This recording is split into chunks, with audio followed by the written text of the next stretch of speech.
Jenny. Tuhan curahkan roh atas manusia di bumi, biar anak-anakmu menyampaikan nubuatan, beri mimpi dan penglihatan, nyatakan isi hatimu, biar iman kami bangkit, surga nyatakan kedatangan harimu. Oh, kan ada kebangkitan yang besar, amin. Kan ada pemulihan di negeri kami, kan ada kebangkitan yang besar, yang berseru kepada Yesus diselamatkan. Kan ada kebangkitan yang besar, kan ada pemulihan di negeri kami, kan ada yang besar, yang berseru kepada Yesus diselamatkan. Yang berseru kepada Yesus diselamatkan. Yang berseru kepada Yesus diselamatkan. Haleluya. Di bulan ini kita mau dedikasikan sebenarnya untuk generasi. Ya, generasi. Saya nggak mau bilang usianya. Makanya temanya adalah godly generation. Karena hari ini tua muda itu agak ini ya saudara, membedakannya tuh ada yang tua tapi apinya tuh kayak secara usia dia tua. Apinya muda banget. Terima kasih. Maksudnya yang nggak terlalu tua-tua. Tapi ada yang masih muda, tapi wah kok nggak kelihatan apinya, ada juga. Nah saya berdoa kita semua nggak usah harus jadi yang mana-mana. Kita harus jadi apa yang Tuhan mau. Amin, nggak amin, harus amin. Oke. Nah kalau kita lihat di Alkitab yang menarik ini, teman-teman, Bapak Ibu Saudara yang di rumah, bahwa tokoh-tokoh Alkitab, kalau saya mau bilang mayoritas ya, tapi ya mungkin tokoh-tokoh, saya mau bilang banyak, nah itu lebih jelas. Banyak tokoh-tokoh Alkitab itu muda-muda. Lihat itu, Yusuf, saudara udah tahu lah itu. Ini bahan khotbah favorit banyak pembicara. Umur 17 terima mimpi, 17. Saya 17 di mana ya? 17 terima mimpi, tapi melalui sebuah proses 30 jadi Perdana Menteri. Cukup muda, dan muda banget menurut saya. Daud, saudara ingat itu? Ini memang nggak ada perkiraan yang pasti, yang tahu, yang adanya di Alkitab tuh umur 30 dia jadi raja. 30. Tapi saudara bisa bayangin kalau dalam prosesnya itu diperkirakan 15 sampai 17 tahun, saya ambil yang 15 tahun lah. Atau 17 tahun, umur 17 tahun ngalahin Goliat. Tokoh Alkitab lain, Yeremia, Yeskel. Saya tahu ada beberapa gereja yang pakai generasi Yeremia. Wah itu keren. Kenapa? Yeremia, Yeskel itu dipanggil tuh. Jadi kalau nanti saudara lihat di Alkitab, dua nabi ini masuk pembuangan loh. Babel, ya. Yang muncul duluan di Yeremia. Jadi kira-kira Yeremia ini kakak kelasnya ya. Yeskel secara usia, nggak beda-beda jauh. 20-an saudara. Itu. Ya. Perkiraan umur ya. Perkiraan. Ya. Saya mau arahkan firman Tuhan hari ini untuk dua generasi sebenarnya. Generasi yang muda, yang seumuran, dan generasi yang udah lewat dikit. Ya, kenapa? Nanti saya akan ngomong. Daniel dan anak-anak SMA waktu itu. Sadrah, Mesah, Abednego, SMA. 20-an tahun, saudara. Kenapa bisa dibilang 20-an?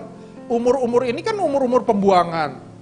Karena waktu itu yang dibuang adalah orang-orang muda, yang tua-tua ditinggalin kan sama Babel dan Asyur zaman itu.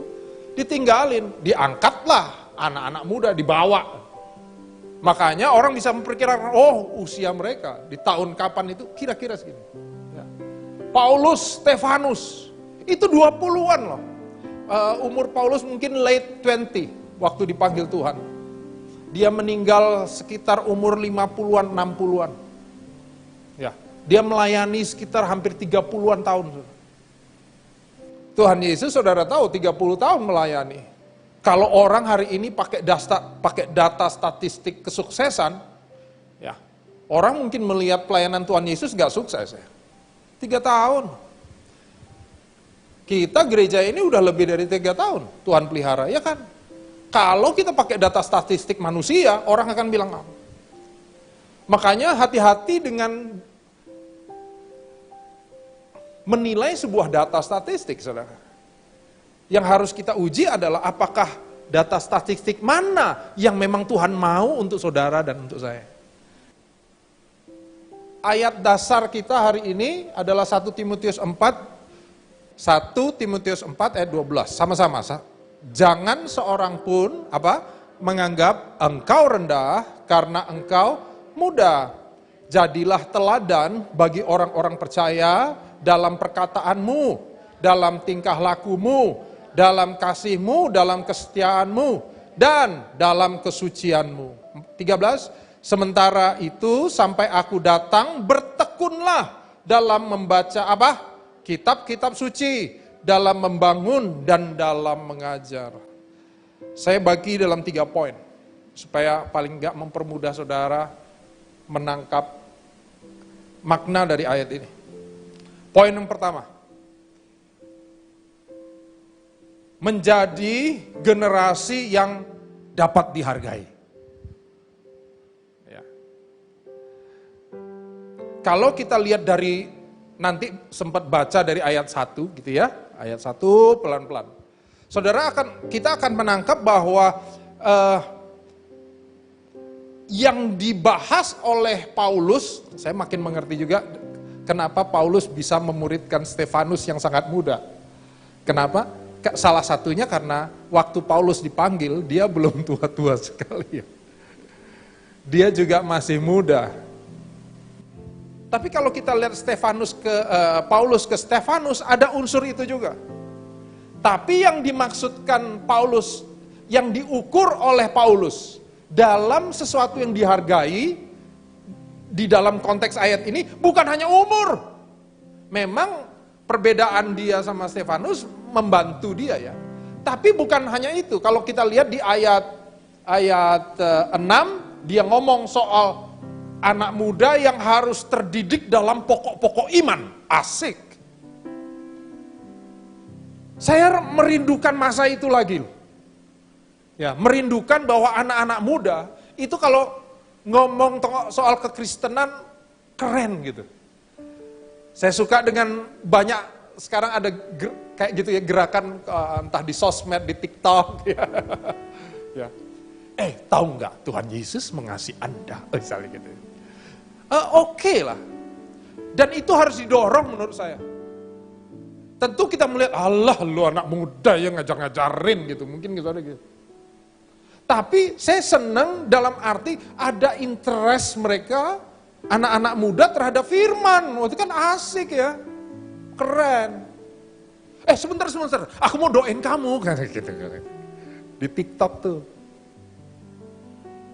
Apalagi yang dihargai di situ, karena mereka menghidupi pengajaran. Wah, jadi diajar tuh dihidupi. Ya. Memiliki disiplin rohani. Ayat 7 tuh. Dan ayat 10 sampai 11 bicara tentang anak muda yang gigih. Wah. Hari-hari ini ya, teman-teman yang di rumah dengar yang masih muda, dengar. Jadilah anak-anak muda yang gigih dan giat. Karena itu yang dinilai banyak orang. Kalau teman-teman yang masih muda melihat poin-poin ini dan mulai menghidupinya, dengar ya, engkau akan jadi orang yang dihargai. Ya. Santai aja, nggak usah, penghargaan bukan tujuan, hidupi aja ini. Biar buahnya adalah sebuah penghargaan. Jadi yang didorong Paulus kepada Stefanus, coba lihat itu. Menghidupi pokok-pokok iman, disiplin. Kalau udah janji itu ya datang. Jangan ghosting. Udah janji nih, tiba-tiba nggak ada kabar, nggak diurusin, hilang di kontak, WA cuma centeng satu. Nggak digubris. Saudara, kita jadi orang yang susah dihargai memang. Nggak bisa diandalin kok. Makanya ini salah satu value yang ada di LCC. Di gereja ini, apa itu? Attitude. Ya. Yang kedua, ayat 12 tadi bicara tentang menjadi generasi teladan. Kalau pertama, menjadi generasi yang dapat dihargai. Yang kedua, menjadi generasi teladan. Perkataan, tingkah laku, kasih, kesetiaan, kesucian. Buat teman-teman yang masih muda, perhatikan tingkah laku, perhatikan kata-kata, jangan sembarangan. Ya, jangan sembarangan. Ya, actions speak louder than words. Inggris. Ya, saya mau bilang itu. Actions speak louder than words. Ya, di kelas di kampus kemarin kita lagi bahas soal keluarga. Ya, karena pendidikan itu harusnya tuh di keluarga. Gereja ini jadi partner. Salah kalau gereja ini mengambil alih peran keluarga untuk mendidik anak-anak. Wong dia 7 hari itu sama keluarga, apalagi hari-hari habis COVID, ketemu aja gereja sulit. Jadi harusnya gereja jadi partner family. Jadi partner dia. Oke? Tapi marilah kita yang punya, yang orang tua, jadi teladan, mendidik anak-anak dengan teladan. Ya, angka pelecehan seksual itu yang tingginya justru di dalam keluarga, saudara. Waduh, kan ini menyedihkan. Ini yang kami bahas di kampus. Karena ternyata yang lemah bukan soal yang lain. Yang lemah itu keluarga deh. Sesuatu yang di dalam keluarga. Kalau identitas kuat di keluarga ya saudara, kemungkinan besar nih anak akan kuat menghadapi apa aja. Ada kemungkinan jatuh nggak? Ada, makanya dalam keluarga juga ada pendampingan. Jadi anak tuh nggak diutus, lepas gitu ya. Tugas papi mami selesai. Begitu kamu udah kerja, aku selesai ya. Enggak, mendampingi kan. Nanyain, apa kabar, kasih nasihat, itu selalu ada. Setia. Waktu papa kelihatan melindungi mami, anak-anak tuh lihat tuh, waduh. Waktu orang tua melayani di gereja, anak-anak tuh lihat. Iya dia lihat, kayaknya nggak yakin. Itu value yang kita tanam, walaupun kayaknya nggak nanem ya. Tapi mereka lihat, jadi contoh. Value apa yang kita lagi teladankan untuk anak-anak kita? Terakhir, satu, menjadi generasi yang dapat dihargai. 2, menjadi generasi teladan. Kalau tadi kita baca ayat 13, tadi bilang, sementara itu sampai aku datang bertekunlah dalam membaca kitab-kitab suci, dalam membangun dan dalam mengajar. Teman-teman yang masih muda, di sini kayaknya muda semua, ya. Waktu engkau memberi, engkau diberi. Amin ya. Kapan kita makin masuk sebuah pelajaran? Saat kita ditugaskan mau ngajar. Itu yang saya dapati ya. Saat kita mau membangun orang, kita itu biasanya melengkapi diri, memperbaiki diri untuk kita sudah terbangun dulu. Mengajar. Tapi Pak, saya sekarang belum siap. Justru karena hatinya mau mengajar, saudara akan mulai belajar. Tapi kalau nggak pernah ada kepercayaan membangun, mengajar, kita akan gitu aja. Menerima, ya. Gini, oh enggak, aku belum siap. Ya. Makanya di LCC kita betul-betul kalau udah punya ini, kita akan terus menginspirasi saudara untuk bisa sharing. Sharing apa saja. Makanya dimulai dengan sharing apa saja. Nah biasanya kita waktu punya tugas sharing apa saja, itu paling tidak berusaha mencari ya. Yang nggak ada pun kita ambil dulu kan kalau belum biasa kan gitu ya. Belum ada, tadi kembalian ke pasar tuh kelebihan gitu ya. Itu pun jadi kesaksian kan ya. Tentu kakak roh iFriend-nya enggak gini, alah cuma gitu kesaksiannya. Enggak kan?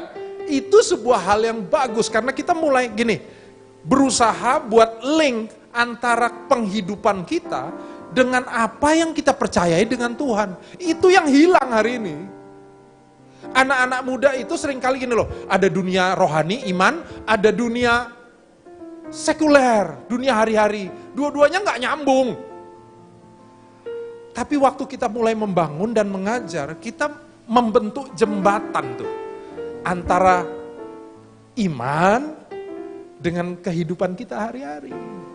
Dan firman Tuhan bilang gini, itu fondasinya adalah batu karang. Waktu dia dengar dan melakukan.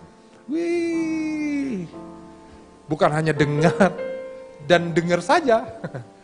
Bagus dengarnya, tapi begitu ada badai, rusaklah parah rumahnya. Saya berdoa firman Tuhan hari ini mendorong kita, buat yang para orang tua, kita mulai melihat betapa dahsyatnya generasi di bawah kita, yang Tuhan percayakan untuk kita semua.